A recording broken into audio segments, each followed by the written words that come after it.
And we are live. Welcome back to Takes by Fans. Today is July 12th, 2025. I'm St. Nick, your host, and we got a great show for you today. Alrighty, well, I would like to apologize for the short show yesterday. Finished doing the show the entire hour, and then half the show doesn't even have audio, folks. Crazy. So it was like 28, 30 minutes yesterday, and then our mic breaks. It's going now. It's going good now, so we're back. So, gonna have to try and speed through all that we've talked about in that missing half hour to get back up to date today. We got to break down the NBA, the NFL, what's going on. We got teams starting training camp today, folks. So let's give a little nice little air horn, a round of applause. Not only did we make it to another weekend, but football season is basically truly here now, folks. Preseason at the end of the month, training camps are starting to start. So, folks,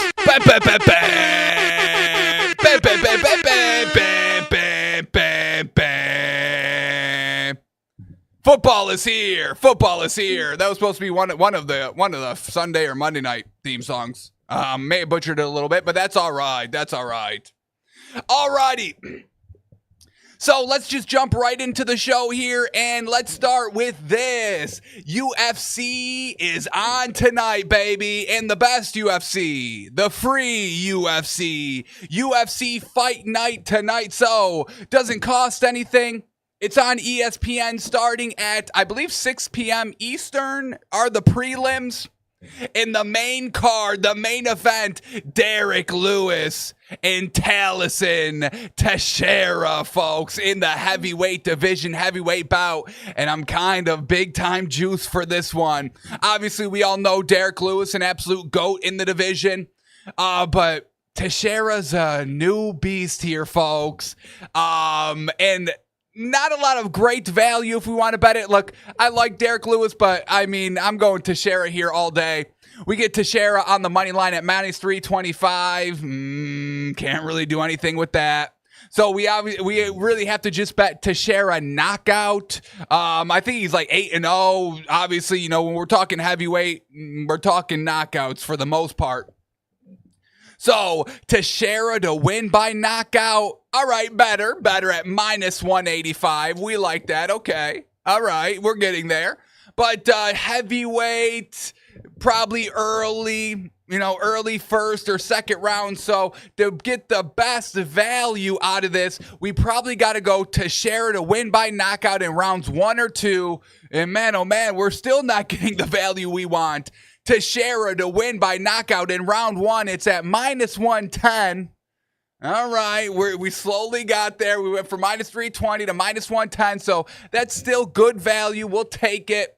But also Teixeira to win by knockout in the second round at plus 700. A nice little sprinkle on that one as well. You know, Derek Lewis ain't no scrub. He is old, but he ain't no scrub. I think Derek Lewis is like 40 years old, folks. Like, goddamn.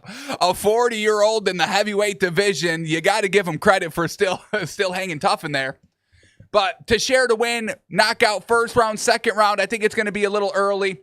Wish we got better value, but that's probably the safest way to bet the fight. Teixeira to win by knockout in round 1. I mean, Teixeira's like 25. I mean, this could get a little ugly. But big time shout out to Derek Lewis. All throughout the other cards, throughout the rest of the main cards, I'm not going to fake with y'all. I'm not too sure on the other cards, but the main event of Derek Lewis Teixeira should be a good one, and we always can't complain on a free fight night. So, lock it in. We're probably doing a nice little fight parlay for our daily $100 bet in our Discord. Once again, we do a daily $100 bet, and when we win it, we give away the winnings to a member or multiple members in the Discord, and it only costs you $20 a month, folks. Bink. So make sure you get in while you can. WAP.com. /takesbyfans, WHOP.com/takesbyfans. You sign up, $20 a month. You get access to the Discord, and you're in for those sweat-free plays, baby. Alrighty, so UFC Fight Night on tonight. Cannot wait. Alrighty, but let's shift gears to the NBA and talk what we need to talk. Get on the same page here because, oh, goodness, folks. We were just talking against this. No, we don't want to see this. And now it's making its way down to the Summer League. Oh my gosh. Spare us. We've got sideline in-game interviews being given out during the game of the Summer League. We get Hugo Gonzalez by the Boston Celtics being interviewed. Being interviewed during one of his summer. This was like his first action in the NBA. And you're taking him out of this moment as he's fighting for a roster spot that he'll probably get. I mean, it's Hugo Gonzalez we're talking about. So much here with Boston Celtics. But let's just listen to the answer once again. You took him away for absolute nonsense for nothing. Baseline talk that, you just answer the question so you can get out of here. Here we go. The full interview, the 23 seconds that we all needed in our lives. Here we go. Hugo Gonzalez being interviewed while the game is going on. So much here with Boston Celtics draft pick, Hugo Gonzalez. Thank you for joining us during this game. What is this experience? Thank you for joining us during this game. Do you know how, if I was a reporter and I had to start off the interview by saying that, I'd quit right on the spot? I'm not saying that. Thank you for taking the time during the game to come and talk with us. I'm not saying that. I'm not doing this to begin with. And then if they force me out there, I'm not saying that. We continue. Experience been like for you? What's the most challenging part of this transition? Really good. We're doing a great job, and we have to keep focusing on the game. And for you as an individual, what have you enjoyed the most about this experience? We're having a great time. We're being locked down on defense. We're winning. That is the most important thing, so we got to give them that up. Excellent. Thanks for... First of all, I would like to congratulate Hugo Gonzalez for the answer. I love it. She tried to get him to talk about himself and something else, but he's like, hey, we're winning this game. We're getting good stops defensively. Shout out the team. We're winning. Bink. Yeah, that's all we need to start saying. So we stop these interviews. If we all band together and give these answers that don't answer the question or these baseline normal answers, perfect. They'll stop doing them. So don't try to be Smurfy. Don't try to be funny in your in-game interviews. Dance around the question. Look uninterested and try to get out as fast as you can, okay? So we can stop this nonsense. But here we go, the questions asked. These are the questions asked, the pressing questions that were asked, folks. Here we go, the first one. Game, what has this experience been like for you? What's the most challenging part of this transition? What's the most challenging part of this transition from going to college to the NBA? A question that's been asked a trillion times. Oh, I don't know. How about instead of going against kids, I'm going against grown men? How about that first and foremost? I'm going against 35-year-old men now. I'm going against LeBron James. Is there a LeBron James in college? No, that's the major difference. I got to go against LeBron James. Really good. We're doing a great job, and we have to keep focusing on the game. Second question. And for you as an individual, what have you enjoyed the most about this experience? As for you as an individual, what did you love about this experience? And once again, he's like, I don't care about me. We're winning right now. Does anybody care about the fucking game that's going on right now? So please, can we knock it off? Sideline reporters, you got to tell your bosses no. No, I won't go interview this guy. No, I'll wait till after the game. I'm not doing it right now. Sorry, ESPN. I'm not doing it. Sorry, NBA TV. Sorry, FanDuel Sportsbook. You're not getting your 23-second interview during the game. You can wait. So will it ever stop, folks? Will it ever stop? You go to your kid's Little League game, there's a microphone out there. There already is. They're already starting them young out there. It's got to stop. It has to stop. It must. It must. All right, here we go. Let's keep moving on here. And this is just, what the fuck is this? What is this? What is this right here, folks? Devin Booker, obviously we know he signs the contract, but then he posts his picture. What the hell is this? Devin Booker with people from the Suns standing behind him, all dressed in white shirts, with their hands on Devin Booker sitting down. Now, we all know what this looks like. I'm not going to tell y'all what this looks like, but if you know, you know. And how do they post? How does Devin Booker post? This is mind-boggling. I would never let a picture like this ever surface if this was me. How do y'all want me to pose? What do y'all talk about? No. We could all be sitting. That'd be cool. We could all be standing. That'd be cool. But y'all aren't going to have your hands on me like this. This is crazy. What the hell is going on? Devin Booker, what the hell is this? So that was that yesterday. I couldn't believe it. Let's keep moving on here. And oh boy, Giannis, if you weren't running for the hills before, you better run for the hills now. We get Doc Rivers. He's at Vegas for the Summer League tournament. And he was talking about potentially using Giannis as a point guard. And he even says himself, when I brought it up to Giannis, he thought I lost my mind. Brought up with Giannis, he thought I had lost my mind. Because he's already has the ball in his hands. But, like, having him bring it up every time, it eliminated, you know how the whole league right now, everybody's pressuring the ball? Nobody's pressuring Giannis. No, nobody. And so it allowed us, even against Indiana, to bring the ball up pressure-free.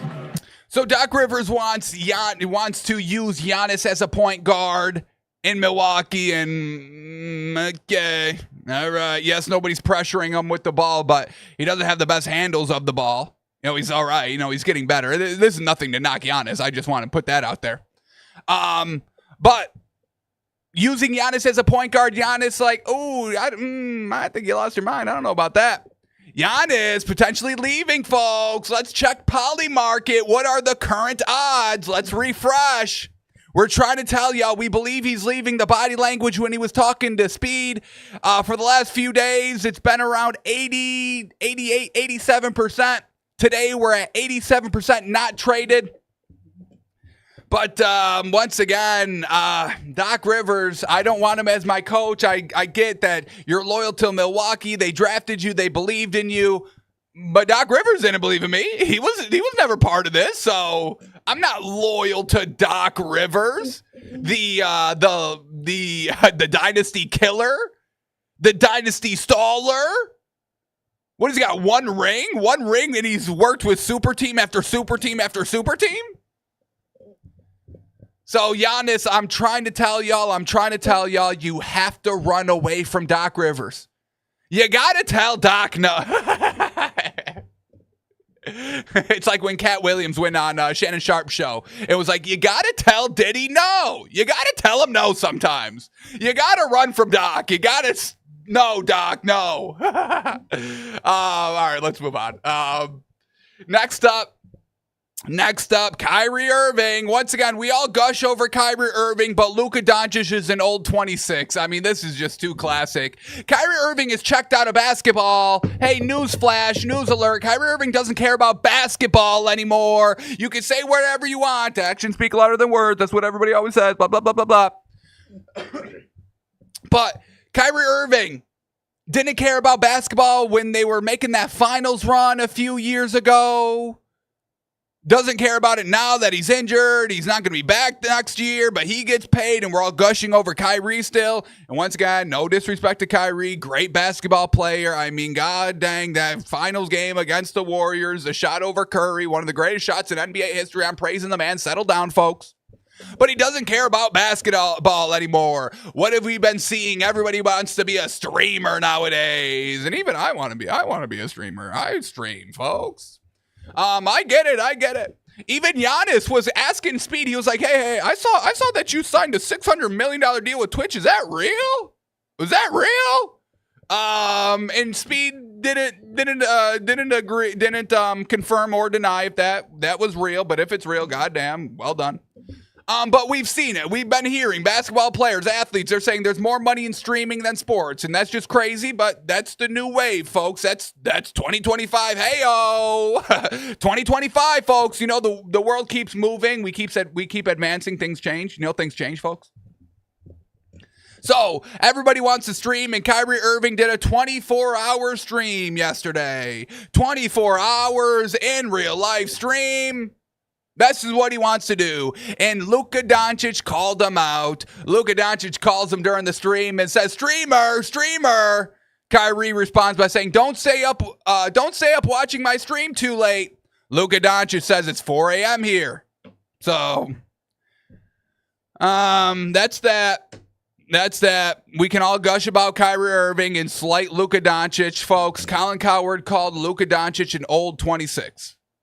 We're all moving off. I mean, how about SGA? SGA's an old 20. You know SGA's 27 years old? So once again, just the discourse around basketball right now is absolutely crazy. It's wild. Nobody wants to play, and the people that do want to play, nobody gives them credit. You think is Luka Doncic streaming out there? No, we would have known he'd be doing a mukbang. We know if Luka Doncic was streaming because we'd see him doing mukbangs over and over and over again, okay? So shout out to Luka Doncic. Once again, everyone's slighting him, slapping him around. I mean, the Lakers are moving on with Luka Doncic and throwing LeBron in the trash. So let's all pump the brakes on Luka Doncic, okay? Kyrie Irving's going to be a streamer, folks. He will not play. I don't know if he'll ever step on the court again. I think Kyrie Irving is truly done playing basketball. He's got this year free because he's coming back from the injury, so he can always use that as an excuse, and he already has. We heard him on stream saying, I'm not coming back until I'm 150,000% back, ready. So he's not going to play next year. He'll use it as an excuse. Oh, I'm not ready. I'm not completely ready. I can't rush it back. Next year, that's where he tries to make his exit. All right. I did this year of streaming. I got my audience. I'm ready to move on. Watch out, folks. Don't say I didn't tell you. All right, let's keep rolling here in the NBA. We get this quote, and this is just too funny. Jalen Green on Devin Booker says, quote, me and him are going to be a deadly scoring duo. Me and him are going to be a deadly scoring duo. Devin Booker will be a deadly scoring single. Uno. Devin Booker will be a deadly scoring uno. Yes. I don't know where you're coming into this equation, Jalen Green. I mean, because I just saw you in the playoffs, and it looks like you weren't even on the team. If you look up his stats, you'd be like, hey, Jalen, did you even play? Did you sit the bench? Did you get any playing time during the playoffs? Oh, you did? Oh, I didn't really see any great production. That's why I was wondering. I didn't see any production from you. So, all right, Jalen, you better be putting in the work. You're not streaming. I don't want to see Jalen Green on stream ever. All right, and then let's end with the Laker talk here, and I guess shame on me. I wasn't putting too much stake into this whole LeBron James and the Lakers are going to divorce and they're going to move off of him and all this, but maybe I was wrong here, folks, because every day it just seems like they're sliding LeBron James more and more over there in LA. So, all these reports are kind of, coming out and, confirming those early rumors. For months, publicly and privately, the Lakers have been signaling their desire to begin the Luka Doncic era in Los Angeles, even if it meant ending the LeBron James one. And we also saw that Jeannie Buss sold the team, and Jeannie Buss was one of the main pushers of getting LeBron to LA. So the fact that she was selling the team before LeBron James was truly out of the building, I think that speaks to it as well. We're getting these once again by Brian Windhorst. LeBron James, Lakers ownership notified Luka Doncic ahead of the time about selling majority control of the Lakers, but LeBron James was left in the dark. So Jeannie Buss didn't even tell LeBron James that she was going to sell the team, that this was the plan, even though Jeannie Buss was once again one of the people championing LeBron James to the Lakers. So not great there. And then this last one, once again by Brian Windhorst. LeBron James reportedly felt the Lakers didn't fully value everything he had done while shifting focus to Luka Doncic. We get this quote here. James understood the Lakers taking advantage of an opportunity to pivot to the younger superstar, but from James's perspective, sources said nuance was sometimes lost during the transition. Doncic had never asked to be a Laker. James, for his part, had chosen LA, coming in 2018 when the team had missed the playoffs 5 consecutive seasons, the worst run for the franchise since it moved from Minneapolis. The 2 years later, James helped deliver a 17th champion. So, yeah, LeBron James definitely has the right to feel a little disrespected, neglected, and kind of really should have been kind of, privy to the plans that were happening. LeBron James he's an aging superstar. So obviously, he would expect a little bit of like, okay, I get you're starting to transition off of Luka, but that doesn't mean you just throw me in the trash like immediately.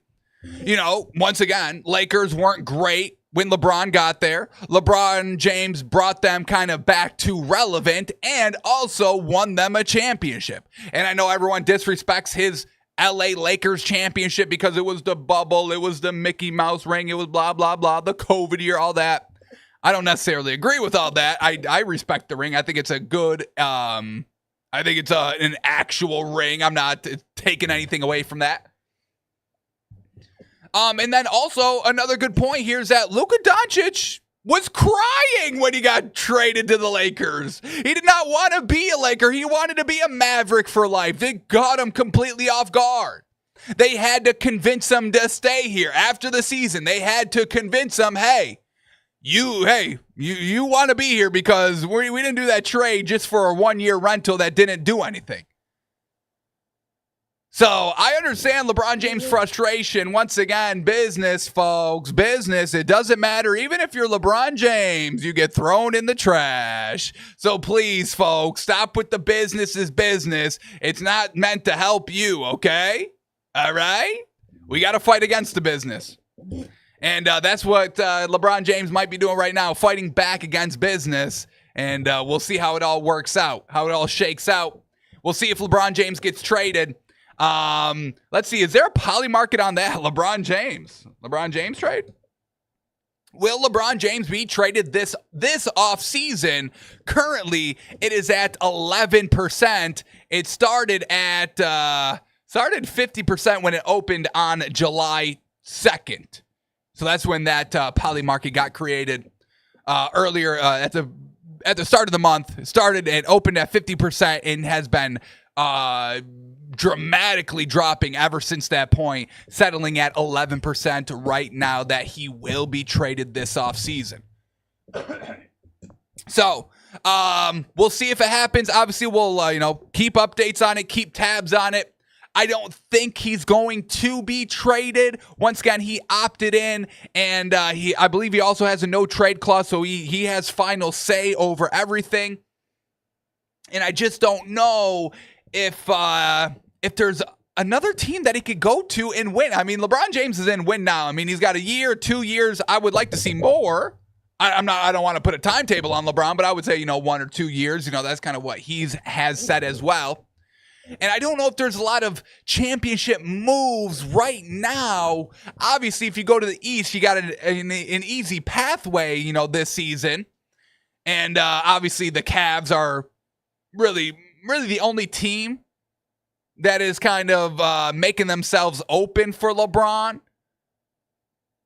Once again, everybody is off LeBron. Nobody even wants to touch him, which makes no sense. LeBron is still top 10 in this league and really top 5, honestly. So I don't get why everybody's off of LeBron James. It doesn't make any sense to me. But we're all on still Kyrie Irving, who's injured all the time and is a streamer now. Okay, all right. Y'all keep that. I'll take LeBron. Y'all keep Kyrie. I'll take LeBron. I think that's fair. Y'all want him. Y'all got Kyrie. All righty. So we'll see what's going on with LeBron James. We'll see if he gets traded. All righty. But let's shift gears to the NFL here. And folks, how many GOAT receivers does it take to screw in a light bulb? Am I right? We get this.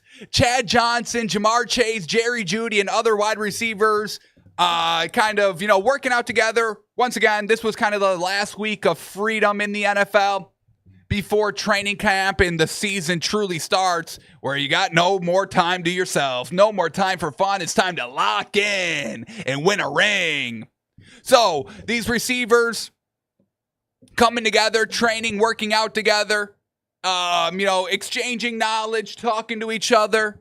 Gotta love it. Once again, just like Tight End University, they all come together, try to improve their craft overall, and that's what they're doing here.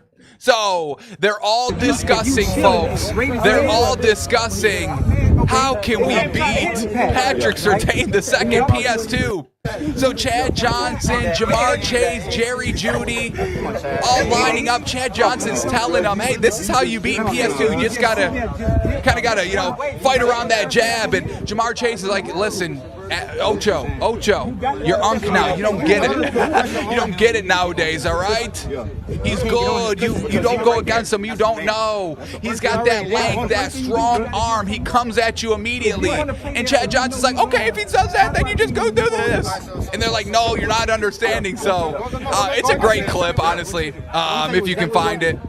Bleacher Report, Gridiron is the Twitter account that posts it. But it's real great. I mean, they're all, saying, oh, well, to stop the jab, you just, you got to win off the line and then go outside. But it's just great as they're all just, sharing their ideas and how they beat different coverages and different corners and all that. Ocho Cinco thinking he has the game plan, but Jamar Chase is adamant, hey, it doesn't work. He's good. You don't know. So love seeing this. And, love seeing, players get better. I mean, this is what we want to see out there. So that was a great video out here. He was also, once again, Bengals out there. Jamar Chase, learning from Ocho Cinco. You love to see that. We'd love to see that Jamar Chase is buying in before the season starts so they don't get a slow start, so the Bengals can actually be good and make the playoffs. And people respect Joe Burrow, even though he just, lit it up last year, and crickets on him. It's all Josh Allen.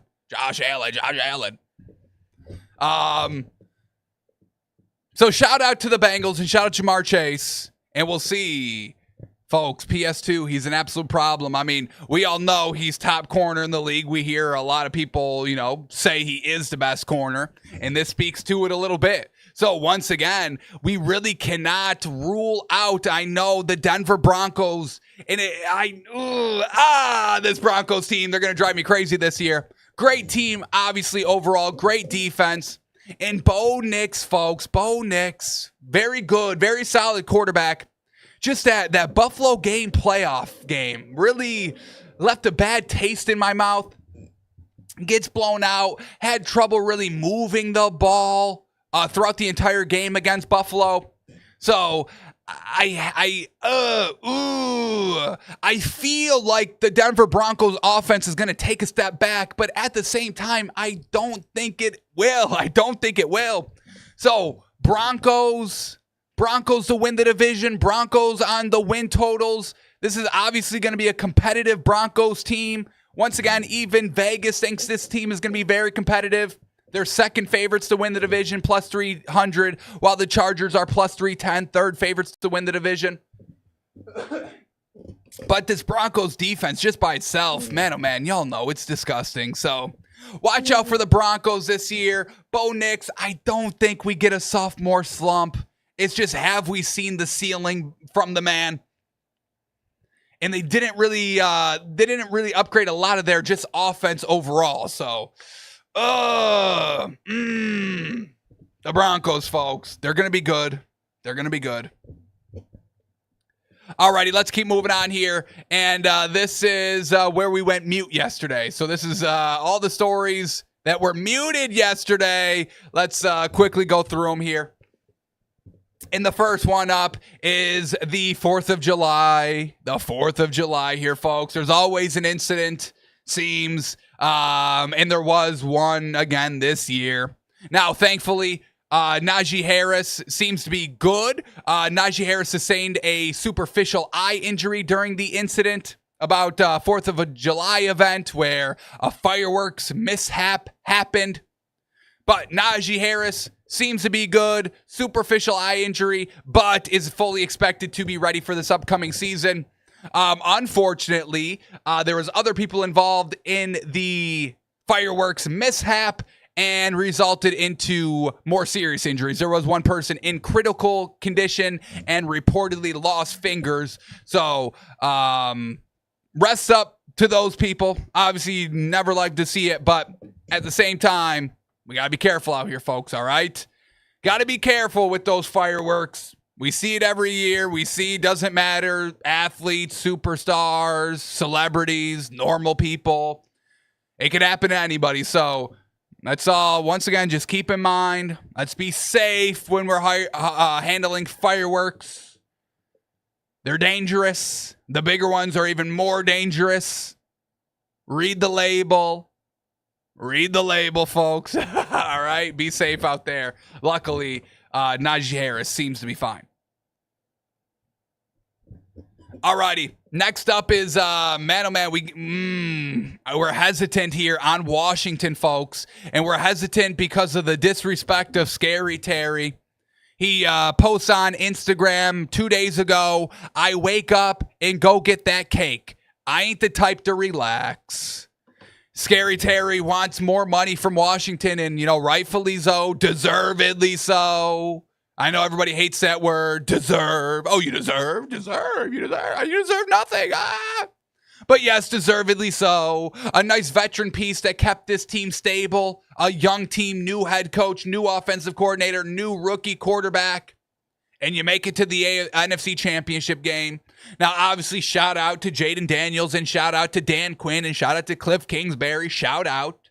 But also shout out Scary Terry, who was out there on the field getting it done.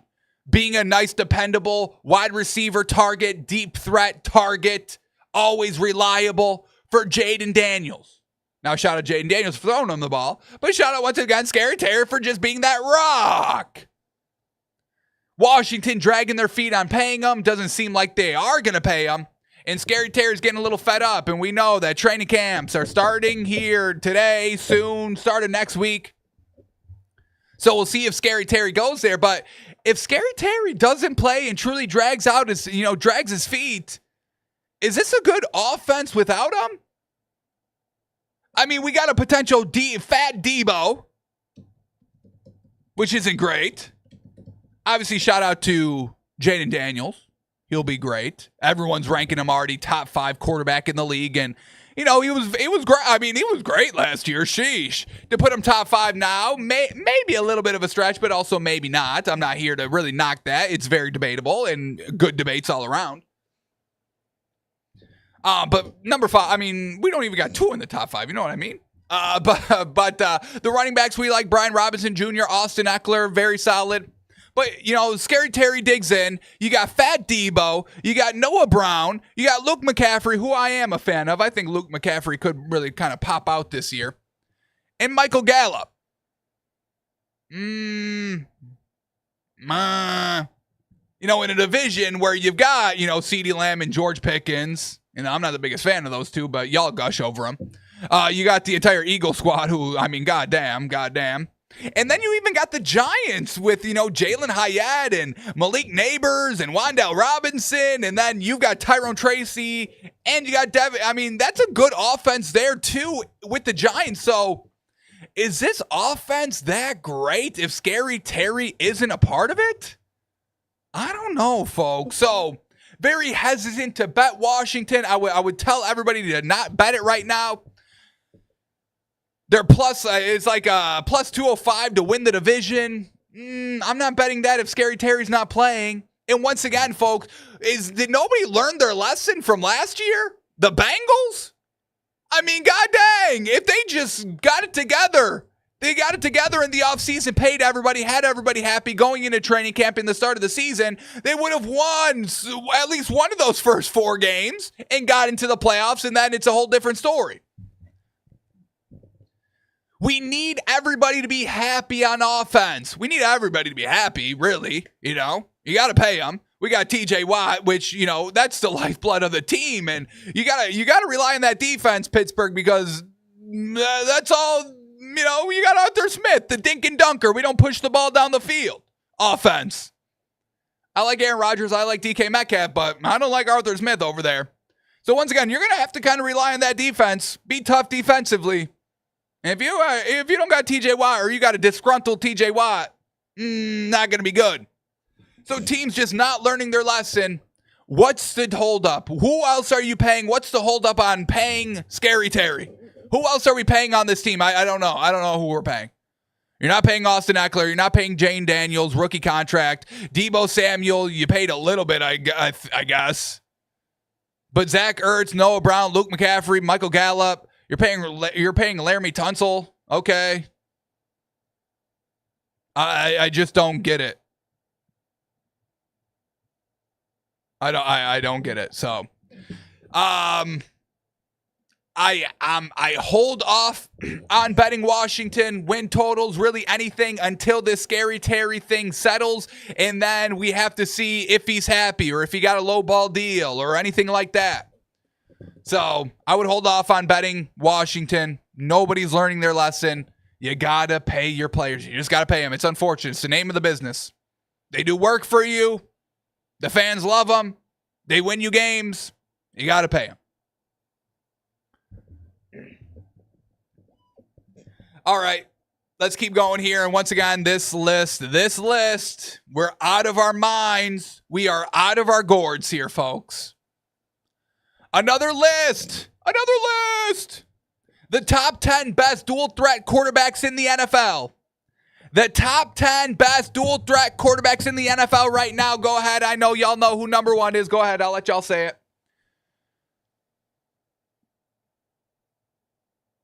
Yep.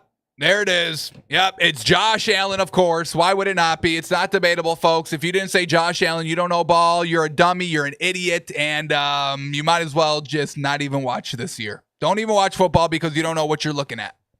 Josh Allen, obviously, undoubtedly, undebatably, the best, number one, best dual threat quarterback in the league. Then Lamar Jackson, number two, obviously, no debate. Jaden Daniels, already number three. Kyler Murray, number 4. Jalen Hurts, number 5. Drake May, number 6. Best dual threat quarterback in the league, Drake May.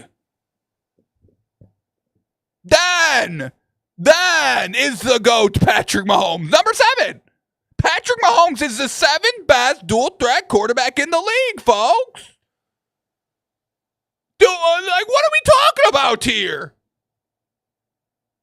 Drake May is a better dual threat quarterback? Like, what is happening, folks? Everybody has lost their absolute gourd this offseason. The Super Bowl champion? The people that call him the GOAT over Tom Brady? The new dynasty? This guy's the 7th best dual threat quarterback? Drake May 1 year in is better than Patrick Mahomes? What are we talking about? Is Patrick Mahomes the fastest? No. But he's still athletic and agile out there, and his speed still carries over. It's still fast on the field. I don't care what his 40 was. We see him all the time dancing around defenders, tiptoeing on the sideline. But he's the 7th best dual threat quarterback? I mean, this is just absurd. This is honestly insane. The overgush of Jaden Daniels and the disrespect of Patrick Mahomes? Josh Allen, yes, top 3, okay. But once again, how are we putting Josh Allen over Patrick Mahomes? I don't get it. I don't. Everybody, like, it's just so funny. Like, people were saying that, like, Andy Reid wasn't a good coach until he got Patrick Mahomes, and he didn't start winning until he got Patrick Mahomes. Okay, he didn't start winning Super Bowls until he got Patrick Mahomes. Okay, I'll give you that. But y'all don't give credit to Andy Reid. And now we're not giving credit to Patrick Mahomes. So how are the Chiefs winning? Like, please fill me in. But Josh Allen is this God.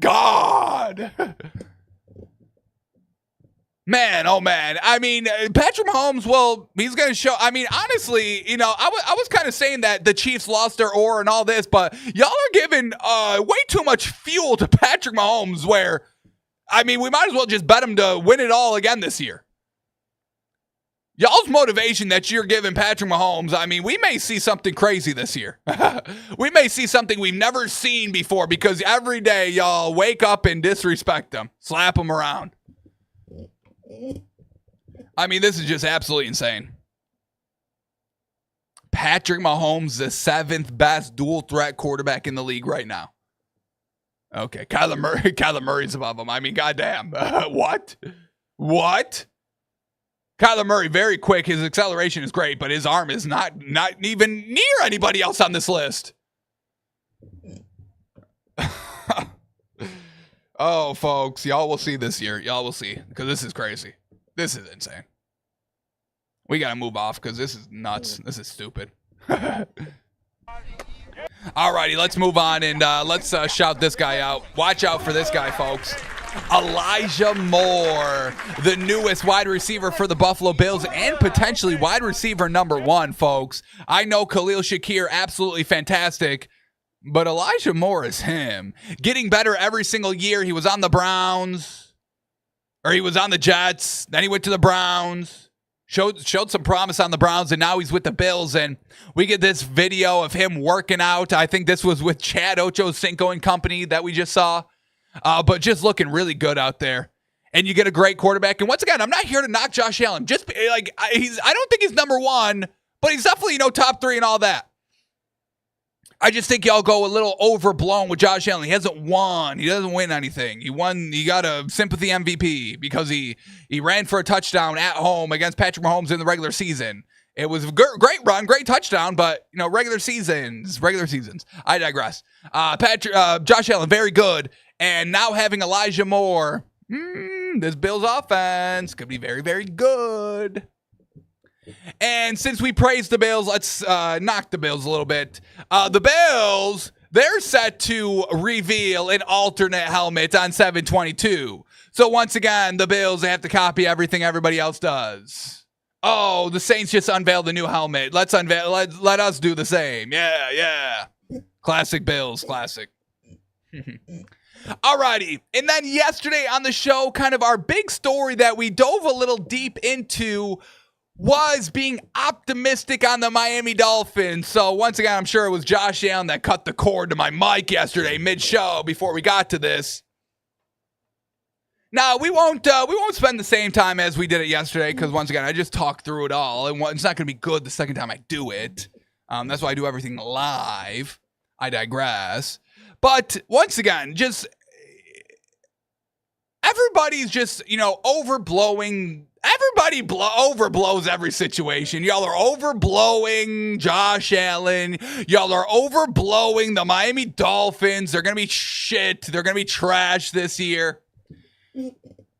So I just wanted to read this article and just stop all the doom and gloom about the Dolphins and get a little optimism, because once again, it's just the same old that everybody says. Tua can't stay healthy, blah, blah, blah. Folks, he's not going to get concussed again, okay? Knock it off. The second thing, oh my God, they've got no culture. They've got they're not physical. They cower in the elements, blah, blah, blah, blah. Folks, we've been hearing from players that they finally turned the culture around. They got rid of the people that were ruining the culture. Jalen Ramsey. Tyreek Hill changed his mind. He's ready to build up the culture.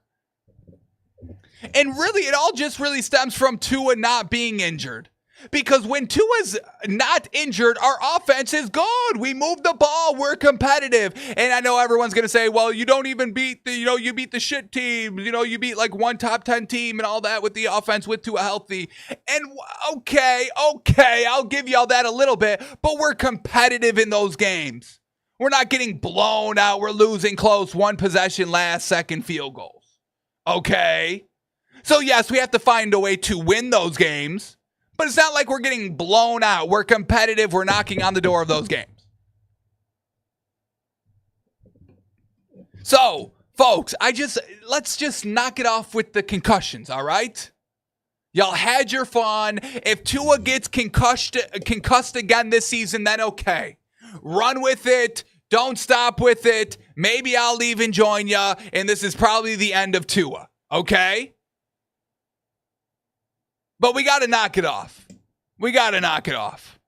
Because he's a great quarterback, folks, okay? And y'all aren't seeing it because y'all are having too much fun on the concussion nonsense.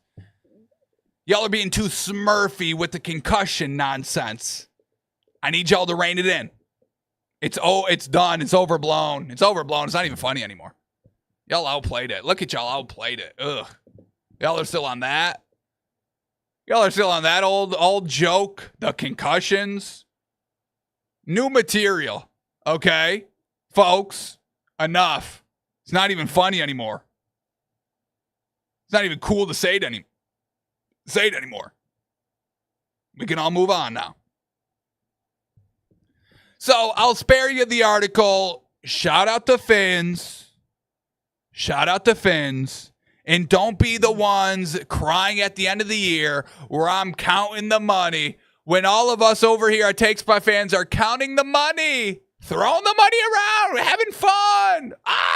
Yeah. I don't want y'all to be sulking in the corner. I didn't bet the Dolphins this offseason. Because, folks, I'll tell you,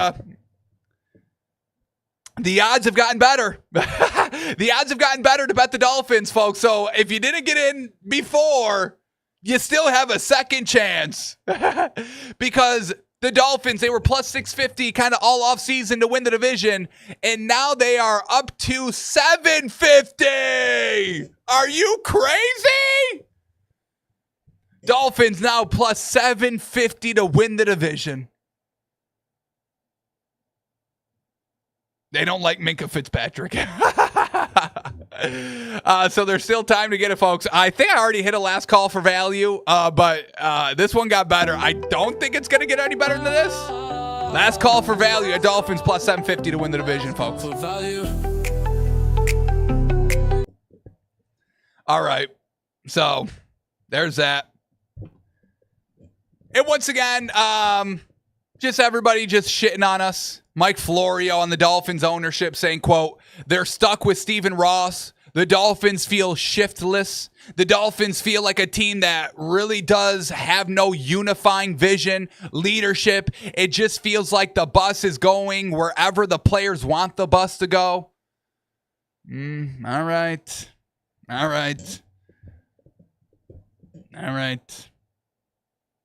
And then I wanted to, let's just do this post real quickly. Tua Tagovailoa appreciation post. Say something nice about our Dolphins quarterback. Get a little love on our side. Get a little optimism. Tua, best accurate arm since Drew Brees. I'm going to say that. Most accurate arm since Drew Brees. Best Dolphins quarterback in NFL history. I'll also say that. Dan Marino. Shout out.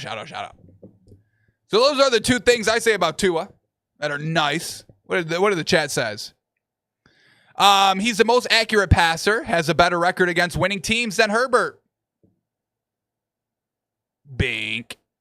He is the most accurate quarterback in the league. Bink. Accurate, leader, competitor, tough. Okay. Yeah. He's top 5 when he's out on the field. Bink.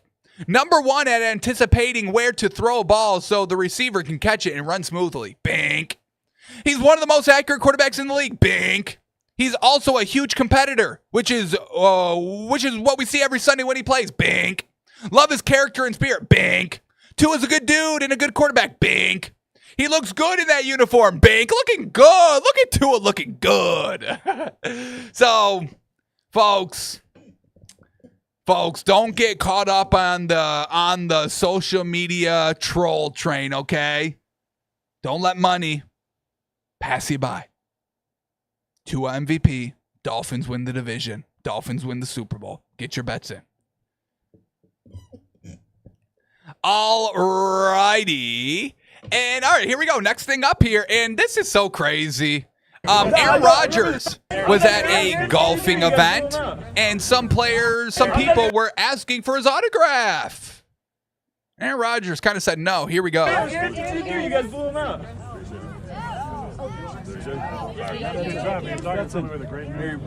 I remember the score. It was a blowout. You remember the score? Yeah. Who did we play? Saints. Yeah, good. It's on the ticket. Aaron Rodgers out signing autographs, and this one fan was like, hey, can I get an autograph? And Aaron Rodgers was kind of refusing. It was kind of testing the fan's knowledge to see if he was a true fan or just a money-hungry autograph snatcher. It is. I can tell you the score, I think. So Aaron Rodgers was kind of answering these questions, 3. answering the team, the score. One pass. How many plays, though? A couple of passes. A couple? I don't remember that. I remember he threw a pass. Who did I throw it to? very much. Wow. But apparently to Aaron Rodgers, the that. fan failed the quiz, and Aaron Rodgers doesn't sign his autograph, and now Aaron Rodgers seems like the big bad wolf. Oh no, not signing the autographs. Well, first and foremost, we got to put an end to this autograph culture. It's kind of enough. What are we doing? These autographs. It's a little enough. Everyone, why do we covet autographs so much? I never really got it. Okay, cool. Yeah, cool. Very, very cool. But the fact that, I mean, every time, I got my Sharpie ready just in case I run out to a celebrity in the wild. I got the autograph ready. We got to cut it down on autograph culture.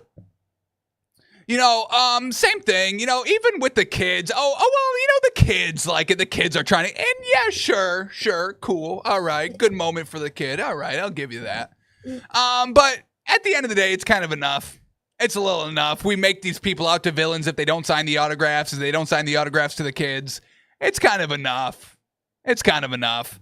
So I don't care. Aaron Rodgers signed the autographs or don't. I'm not going to villainize him for not signing autographs. I think autographs should be more scarce, in my opinion. I think autographs, way too flooded, in my opinion. So Aaron Rodgers not signing autographs. People are pushing the villain card on him because, and then once again, I didn't save the video, but same thing.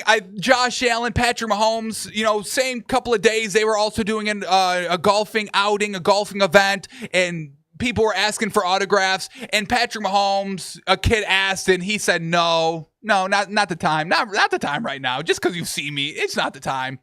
And then there's a video of Josh Allen saying, "Oh yeah, I'll do it." So once again, just everyone eats up Josh Allen. He signs autographs. Oh, cool. Wow.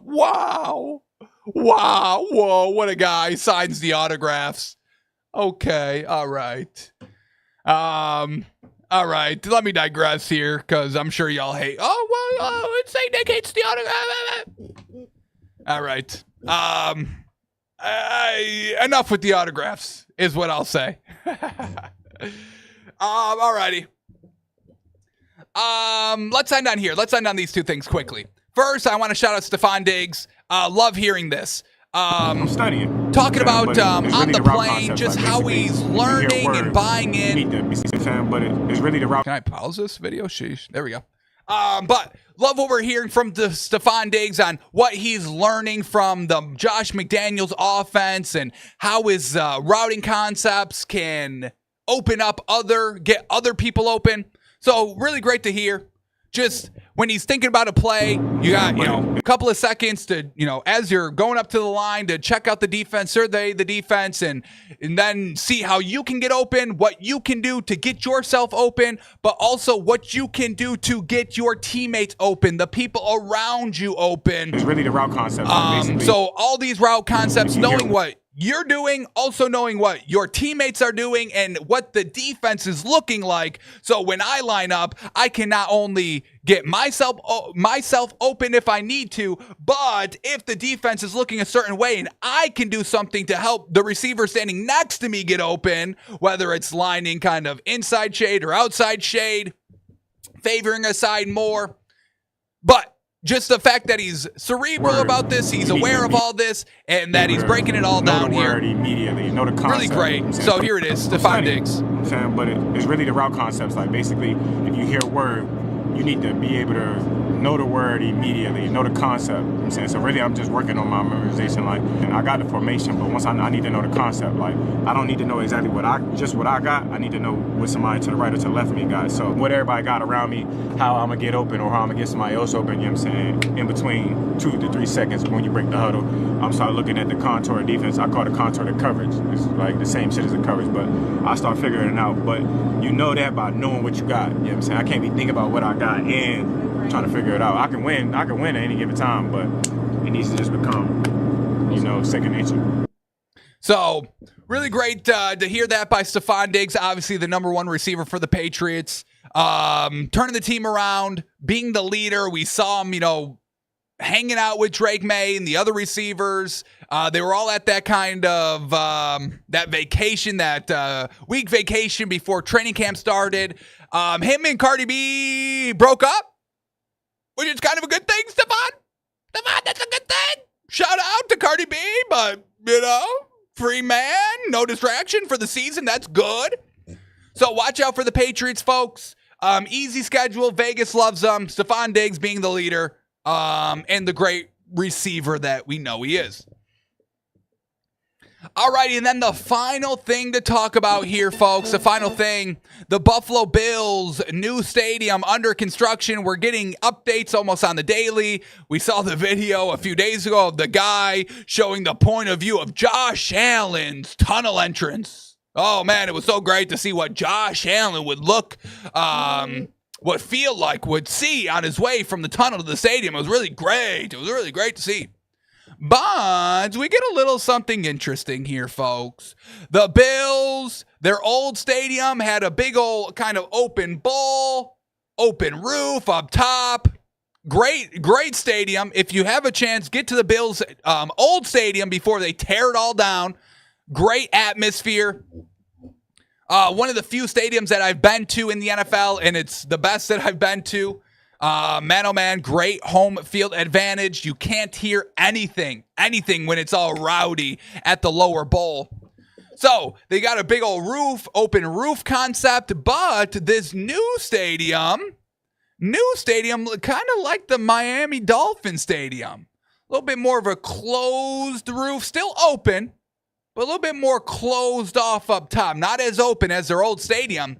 And we get this little nugget of information here, folks. Josh Allen may not be as good as y'all think he is. The difference in keeping the wind off the surface for the Bills' new stadium versus the old stadium will be massive. Massive. The difference in keeping the wind off the surface of the Bills' new stadium. That's why they're changing the roof, because Josh Allen averages just 7.4 yards per attempt in home games over the last 5 years. Can't air out the ball deep. It's too windy for Josh. Too windy for that strong arm. It starts to wobble at home, the deep ball. And that ranks number 18th in the league. Ugh. Josh Allen, number 18th in the league. That never happens. He's the best. So, cutting off the wind on the ground level so Josh Allen could get that advantage. The Bills are building an entire stadium so Josh Allen can play better. The taxpayers are paying for Josh Allen to play better. Do you see what happens, what they do to push Josh Allen? They build new buildings just so he could be viewed as good. Is it clicking? Is it finally clicking for y'all, folks? You're not getting it. It's not clocking to you. Is it not clocking to you? It's not clocking to you that I'm standing on business, is it? Is it finally clocking to y'all that Josh Allen is very good, but not as good as everybody makes him out to be? So, hopefully Josh Allen can finally be good at home now, because there's no wind on the field. So, shout out the new stadium. Josh Allen can't throw in the wind. All righty, folks. That is going to do it for us today. I believe our mic lasted the entire time, so that's good. That's a successful show, I'll say.